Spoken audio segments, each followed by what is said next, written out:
के। अरे वो मार के ई का बोलत थी रे? मनो तो ये टाइम भइल बा। अरे का करी फसान हो गइल। अरे हम जानत हई फसान रहा कि लहान रहा झाल। ये उल्टा पुल्टा मत बोल भाई। सुना हमार बात पहले सुनाता। सुना अच्छा। हर एक खेतवा में कटरी, हर एक खेतवा में कटरी नारमा बतिया, कहाँ रहा बेई मनाऊ आज की रतिया।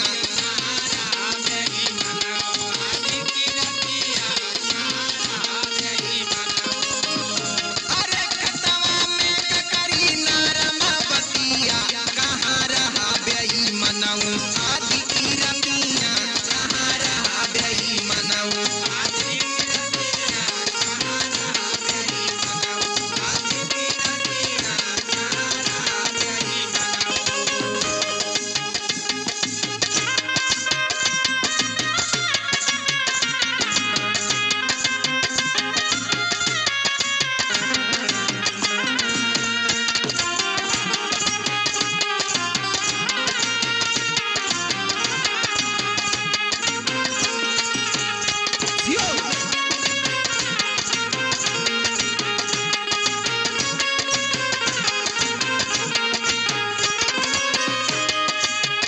हम जानत हैं वो हेमंत का और अरविंद का साथ धर के तू एकदम बिगड़ गया हुआ।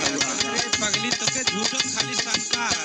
दिमाग मत खराब करा बस। सुना हमार बात सुना। सुना। बागों में खोजनी बागीचों में खोजनी,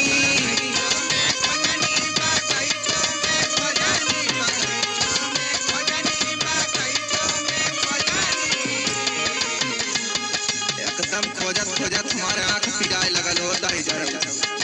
सुना बोल बोल। बागों में खोजनी बागीचों में खोजनी,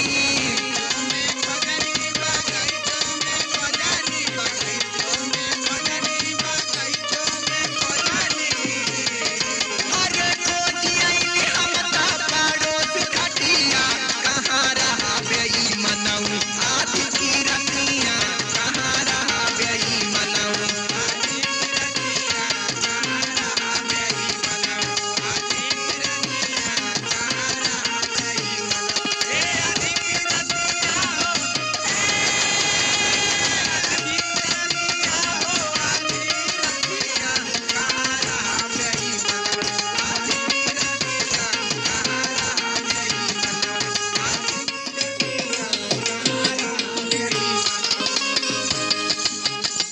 एकटा नया नहर कनिया बानी, अब बहरा जाके तू मजा लूटत हवा।